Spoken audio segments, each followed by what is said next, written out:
Practice, the weather was good. I thought the energy level overall was pretty good.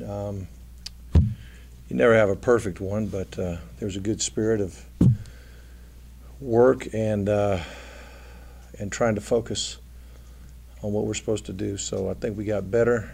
Obviously, there's mistakes that are made. Today's the day we work, third downs and red zone stuff. So even though it's the third day of practice for this week, it's the first day of certain situations. So Monday, Tuesday, Wednesday are all kind of first days for certain situations, and Friday we kind of tie it all together. Thursday we tie it all together. So anyway, I thought it was a good day overall. How would you characterize the competition in the defensive backfield? Is that still ongoing? Is that still? Without a doubt. Just trying to find the best answers on a daily basis, on a weekly basis. Obviously, we haven't played good enough back there to feel like anybody's locked anything down. So the goal is to, find out who's going to execute the best. That's what we're trying to get done. I'm thinking specifically about a guy like J.J. Green. We certainly made a lot of how well he played in the spring. And right. Really, through camp. If I was looking at it right, I'm not sure that he got into the South Carolina game. I don't think so either. How's he holding up, in he's doing fine. Type of environment, Oh, he's doing fine. He's practicing hard. He's a great kid. He's got a good spirit about it. And, Sanders has done a nice job. But, after the game was over, and not so much talking about performance or issues with Sanders, but just the thought of keeping people fresh, giving guys a break here and there.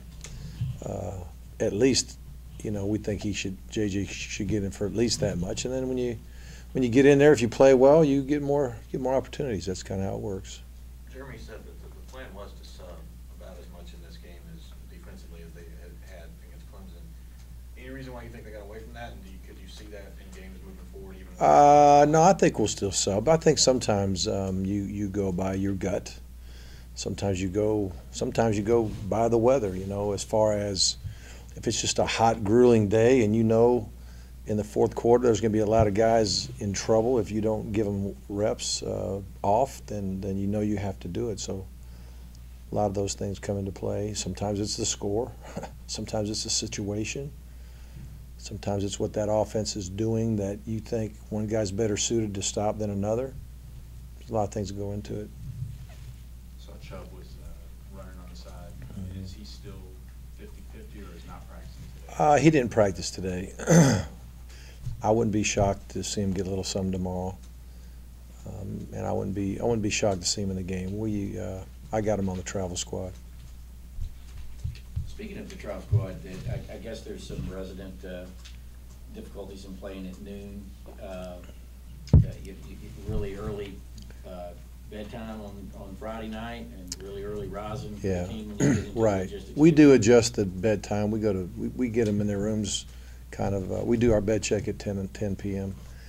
and they do get up relatively early. The other thing that you don't get as much meeting time on Saturday as you normally do when you're playing that early. So you gotta put just a little bit more in on Friday than you normally do. 3:30 games and past that time frame, you've got more time for special teams meetings, walkthroughs, offensive, defensive walkthroughs. We'll still have them, but they'll be abbreviated compared to another start time. Mark, how has the team responded to the loss, given that you're playing a team that's also kind of? I don't think anything that has to do with who we're playing or what the record is. I think it's just a matter of rebounding and getting back to work and not feeling sorry for yourself. And I don't know what everybody really feels like on the inside, but from the outside, I see a bunch of guys moving on. It's what you got to do. It's hard to do. It's what you got to do. How would you assess the play so far of Hudson Mason? I think Hudson has been, I'll say, solid again. I think he's been this last ball game, no turnovers, no picks, no fumbles. There's probably a couple reads he might would have done a little different. One time he missed a signal, looking at the wrong signal guy. But not a lot of really not a lot of critical errors, just a few things here and there. And then again, he's done a nice job with our run game and our protections, and I mean, I don't know what he's probably hitting close to at least 65%, 65% of his passes, 70% of his passes. That's it's not bad. 78? 70.8. Oh, 70.8, which, is not bad. We hadn't had a bunch of bombs. People like to see bombs. But, I think he's been very solid. Mark, I don't know if someone told you that was there was a survey of coaches about which college coach they would like to have their son play. I heard about that. What did you make of them? I'll have to say it's nice to hear. At first I thought about I would have rather beat South Carolina than, so somebody told me that, I think maybe to make me feel better, but it really didn't make me feel better. So, but now that there's been a couple days to digest it, I mean, I hope people feel that way. I do have a goal of, treating these guys with respect and dignity, but making them accountable to what we ask of them, and to help them be the best football player they could possibly be, and be the best human being they can be. I know 18 to 22-year-olds that time frame is just huge when it comes to the growth of a young man becoming a man, and we actually had our character ed today, and I was talking to the seniors about that in just a few short months it's going to be on them. They're going to be in a position where it's time for them to be making decisions on their life, making decisions on marriage, and lead, thinking about how they want to lead their family, how they want to lead their how they want to love their wife and love their children, and all those types of things. So I'm okay with that.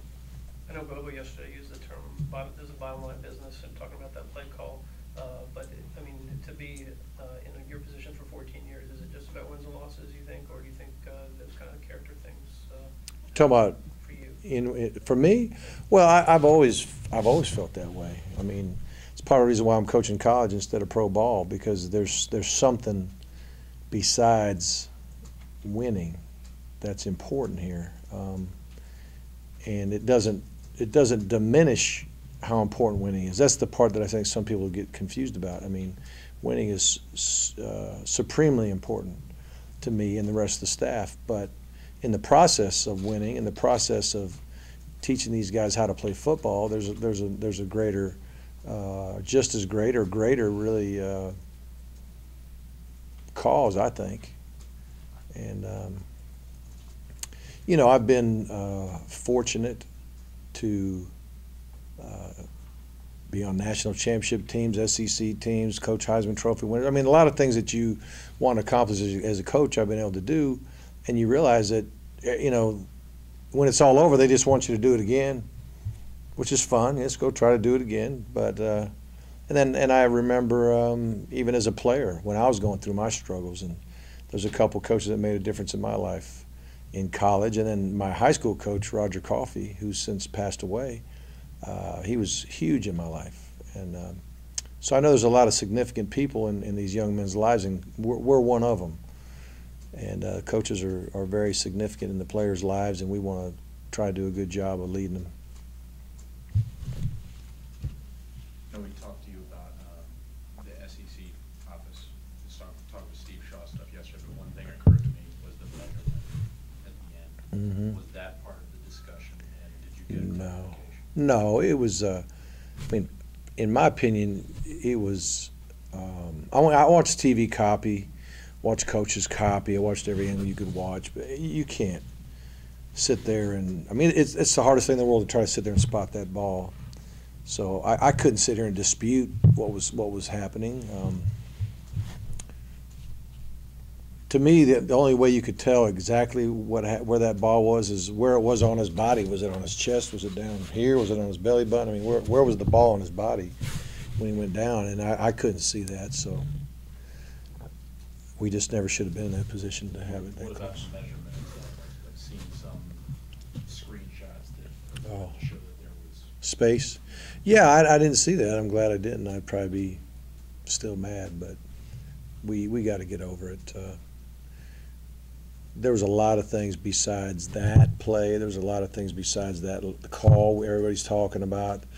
There's so many things that happened in that game that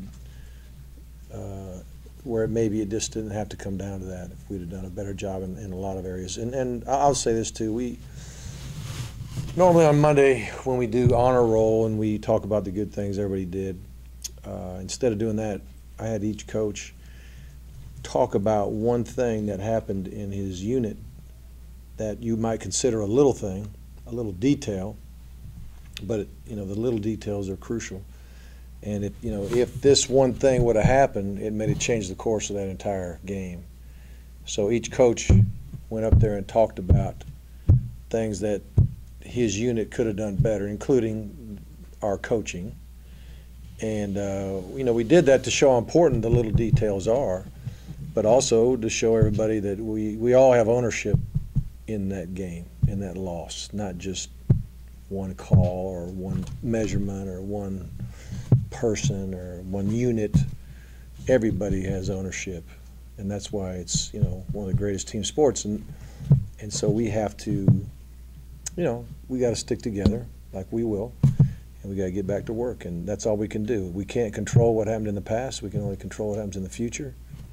That's where our mindset is. Time for one more, Mark, with it being a third game, are you guys pretty settled on red shirts? This guy's going to go. Not quite. I'm not going to say anything yet. I don't want to give anything away, but there may be a guy or two that does play that hadn't played at this point. Thanks.